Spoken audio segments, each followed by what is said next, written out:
Hi, I'm Tim. Welcome and thanks for logging on. If you love this watch, email me, tmosso@thewatchbox.com. It's in the description below.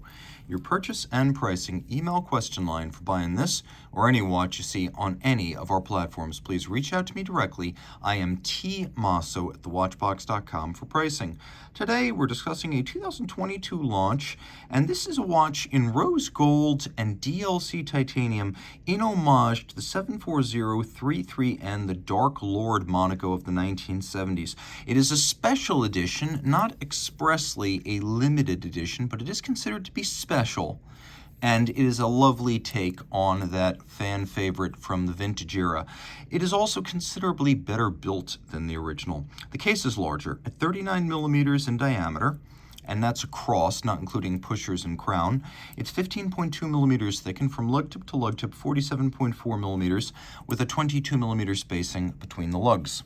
Now on my wrist, which is 16 centimeters in circumference, you can see that these non-round watches always wear differently. So in theory, this is a 39, but you really need to think of it as a 42 or a 43 millimeter round watch because it wears like a big piece. Think Sea Dweller 43 and you get a general sense of how this actually fits.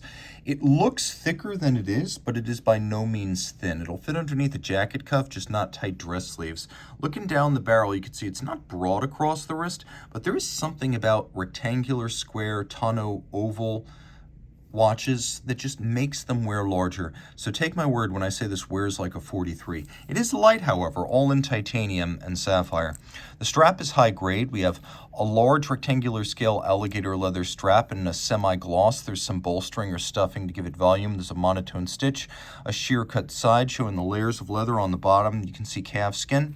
Because of the way the clasp works, there are actually no perforations on the strap, which helps to preserve the strap.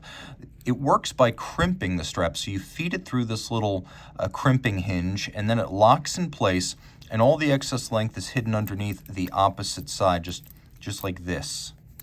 So there's no need for minder loops, and there's no visible exterior excess flapping in the breeze. It's a very clean look.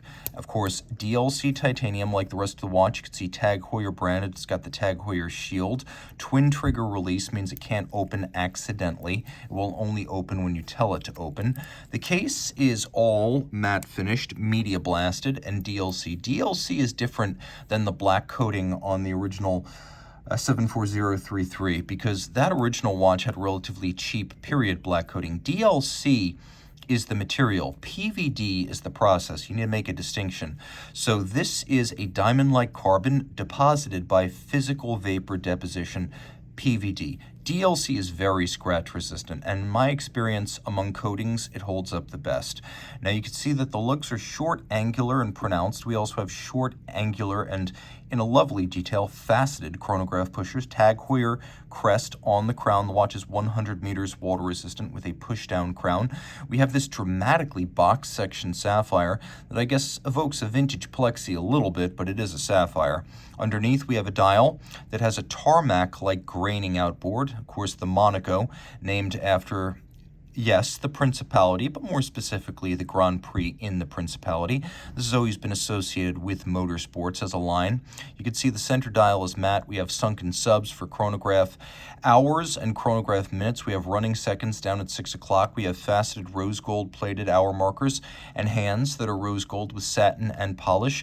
We have red varnished hands for the chronograph, including the seconds, the minutes, and the hours. You can see it's a semi-instantaneous jumping minute. Now we do have a hacking or stop seconds function if you want to set the watch to a reference time. And we do have a quick set system for the date as well, so both features included. There is lume. There is plenty of lume, no shortage. This is a sports watch. You can read it in the dark. And then when you flip to the opposite side, we have a lovely rose gold plated rotor and the Heuer 02.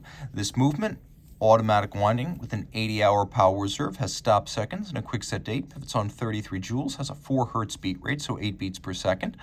And it features both vertical clutch and column wheel operation. The vertical clutch is out of sight, but you can see the column wheel in operation up at the top of the movement. It makes for a very crisp and positive action. It's a pleasure to use, and it has outstanding tactile qualities, which is the real reason people love column wheels. And then the vertical clutch means you can engage without any jump or stagger. There's no play in a vertical clutch, so it always engages perfectly smoothly. And if you wish, you can leave it running full time without hazard to the watch, because a vertical clutch does not include meshing teeth, and it does not create additional wear and tear on the timepiece. If you love this watch, reach out to me, Team Mosso at thewatchbox.com, for purchase and pricing details of this 80-hour power reserve, swimmable, and yet motorsports-themed Monaco chronograph.